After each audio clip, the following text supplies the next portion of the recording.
আমার পঞ্চগড়ের লোকজন সবাই কেমন আছেন? এই মুহূর্তে পঞ্চগড় এমআর কলেজ মাঠে চলছে বাংলাদেশের সবচেয়ে বড় বিতর্ক উৎসব পঞ্চগড় বিতর্ক উৎসব 2025।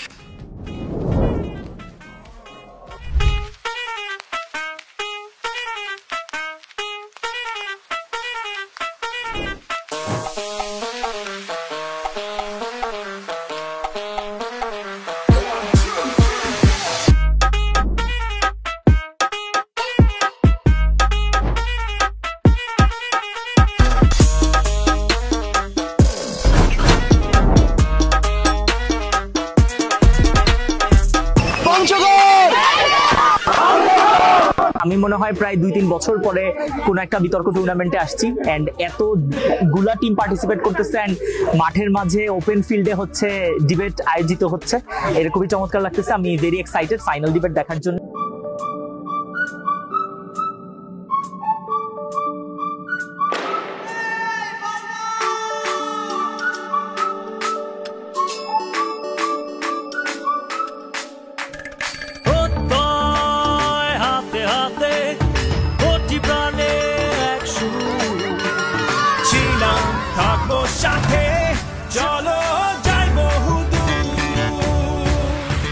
তবে বিশ্বাস করি প্রত্যেকেই আমার স্টুডেন্ট, প্রত্যেকেই আমার ছোট বোন।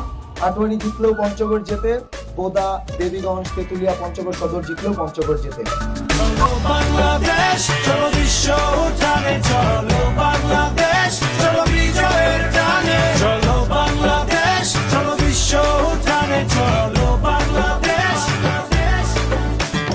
আজকের বিতর্কের বিষয় নেপালেও জুলাই গণ অভ্যুত্থান প্রতিধ্বনিত হয়েছে। প্রতিধ্বনিত বলতে কেবল একটি আওয়াজে পুনরায় উত্থাপিত হওয়া তো উপস্থাপিত হওয়াকে বোঝায় না, বরং একটি ঘটনা, একটি সম্পূর্ণ অধ্যায়, একটি সম্পূর্ণ পর্বের পুনরায় উত্থাপিত হওয়া, পুনরায় উপস্থাপিত হওয়া, পুনরায় প্রতিফলিত হওয়া, পুনরায় ঘটিত হওয়াকেও আমরা প্রতিধ্বনিত হিসেবে বিবেচনা করি। এবং আমরা মুক্তিযুদ্ধের চেতনাকে বাস্তবায়ন করার জন্য 1924 সালে গণঅভ্যুত্থান করেছি। কারণ আমরা দেখছি যখন মুক্তিযুদ্ধ চেতনা আবারও বিকৃত করা হচ্ছে, আমরা গণঅভ্যুত্থান করেছি। নেপালে আসলে এরকম কিছু বিদ্যমান নেই।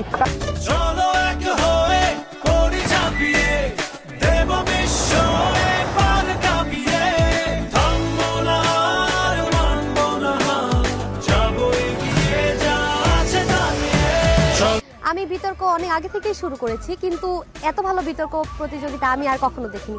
আমি টিভিতে অনেক বিতর্ক দেখি, কিন্তু আমার মনে হয় এটা সত্যি বাংলাদেশের সবচেয়ে বড় বিতর্ক প্রতিযোগিতা।